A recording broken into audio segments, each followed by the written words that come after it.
Situé sur les bords du Rhône, le château de Châteauneuf-du-Pape, qu'il ne faut pas confondre avec le château de Lers, comme c'est le cas d'un article Wikipédia qui lui est consacré, appartient à un ensemble de 4 châteaux qui gardent les bords du fleuve. On le voit sur cette gravure où le donjon du XIVe siècle apparaît, et son logis attenant sur sa gauche.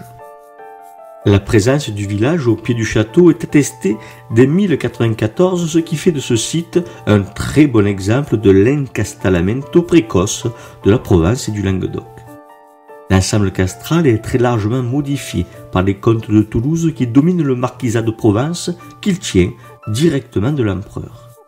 Vers 1270, le comte avenecin échoua au pape en respect de la promesse faite par les rois de France après la croisade des Albigeois. Jean XXII fit entreprendre des travaux de restauration qui montèrent à 3000 florins, comme l'attestent les comptes de la révérende chambre apostolique. Ces travaux ne furent peut-être jamais exécutés, car dès l'année suivante, le pape décide de faire bâtir un château neuf au sommet de la butte, en lieu et place du château existant, qui fut donc rasé pour en récupérer les matériaux. L'année suivante, il faisait ceindre le village médiéval de Rempart. Cette geste architecturale avait pour ambition d'élever cette seigneurie au rang papal, de la rendre digne du statut de son dignitaire qui devint un résident du château, comme certains de ses successeurs, qui finirent toutefois par le délaisser au profit du palais des papes. Seul Clément VI marqua de l'intérêt pour ce château, il fut sans doute celui qui y résida le plus souvent. Après le départ des papes d'Avignon, le château manqua d'entretien et se détériora. Mais les guerres de religion lui redonnèrent une importance de par sa situation de contrôle du Rhône et des voies de passage qu'il permet. Les nombreux assauts dont il fut l'objet continuèrent de fragiliser l'édifice.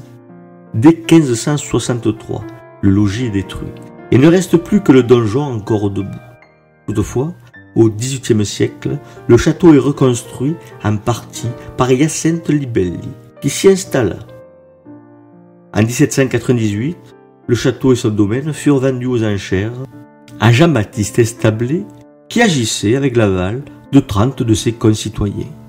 Un an après, le nouveau propriétaire le revendit en parts égales à ses commanditaires.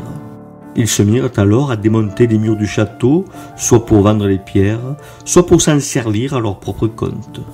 Au final, ce sont les Allemands qui firent sauter le dépôt de munitions qu'était devenu le château. Il ne reste aujourd'hui que 2 murs du logis et une moitié du donjon du XIVe siècle qui attire toujours les visiteurs.